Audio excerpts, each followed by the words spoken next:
1400 বছরের ইতিহাস। আমাদের অতীত ছিল বিজয়ের গল্পে ভরপুর। একটি সভ্যতা ও সংস্কৃতির মালিকানা ছিল আমাদের নামে। হয়তো ভাবতে গেলে এখন অবাক হতে হয়, কিন্তু ইতিহাস তো মিথ্যে নয়।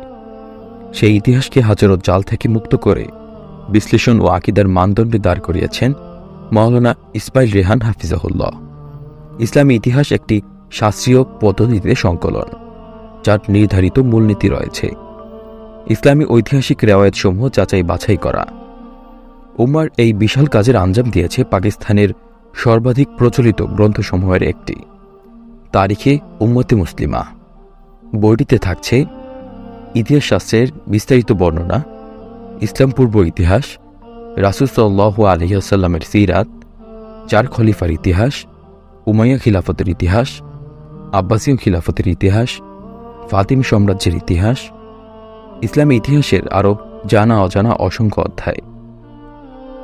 ঘরে ঘরে পৌঁছে যাক মুসলিম উম্মাহর ইতিহাস, এই স্লোগানে নতুন করে ইতিহাদ পাবলিকেশন নিয়ে এসেছে 14 খণ্ডে মুসলিম উম্মাহর ইতিহাস, যা এখন থেকে পাবেন দাওয়া সংস্করণে আরও সুলভ মূল্যে।